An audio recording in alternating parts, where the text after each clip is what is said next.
But right now, as always, it is time for Q Ward's Clapback. Q, does any of this actually matter? First and foremost, yes. Okay, good start. But let's talk about why it matters. Mm-hmm.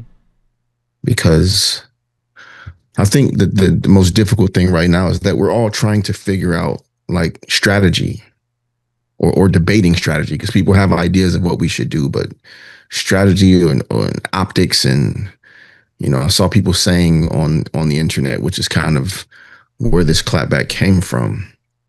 Why are they protesting at the state level against a federal government, against a federal agency? Like, what did these protests even do? How do they even matter? And since I started having this conversation with myself, another U.S. citizen has been killed by ICE in Minnesota. Not overseas, not at the border, not in some abstract policy discussion. Here at home, in the middle of an American city, to an American citizen. And these things are not happening in a vacuum.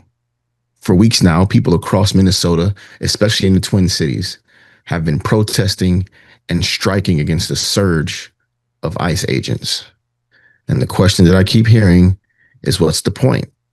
How does a state level protest affect federal militarized police backed by the White House, especially when the White House seems eager to punish the state of Minnesota? My answer to that question is this is exactly why it matters. Resistance doesn't work by overpowering the federal government. We don't have the means to do so. It works by exposing what the federal government is willing to do when challenged. And now we have the answer. A second U.S. citizen killed by federal agents after mass protests had already raised alarms that these were no longer isolated incidents. There's a pattern forming in front of us in real time. So every time someone says, well, what did they expect? Or this is just law enforcement, what they're really saying is that some lives are an acceptable cost for our version of order. That's the line societies cross right before history judges them, and judges them very harshly. So let's be clear about what they're doing in Minnesota right now. They're not being naive. They're not pretending that this march will magically stop federal power. They are, however, raising cost politically, economically, legally, and morally of continuing down this same path. Because federal agencies don't operate on force alone. They operate on narrative, legitimacy, cooperation, and the public accepting what they're doing as normal.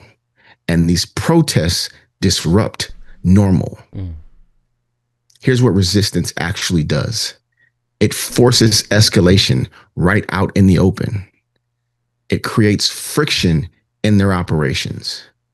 It builds legal and historical record. It puts names and faces on what would otherwise just be statistics.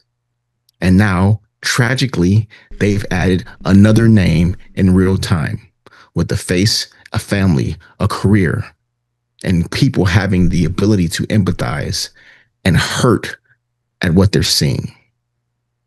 This matters. Whether people are comfortable admitting it or not, it matters.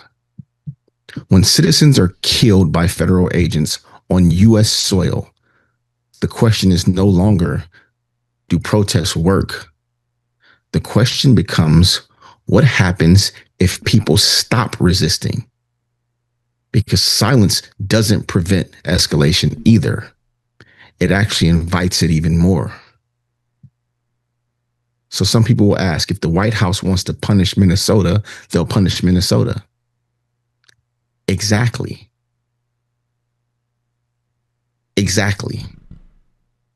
The only thing more dangerous than an administration willing to punish dissent is the public's willingness to absorb it quietly.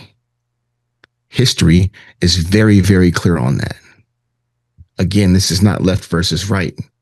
This is not about party loyalty. This is not about narrative or vibes or hashtags. This is about whether state-sanctioned violence has become normal and whether Americans are expected to accept it as the price of alignment.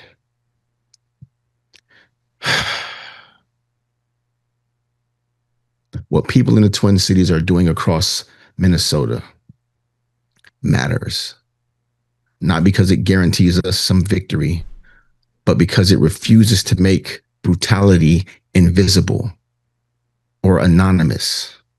Right now, visibility is the last line of defense that we have left. So do resistance work? The real question is, how many deaths are people willing to rationalize before they admit that something is wrong?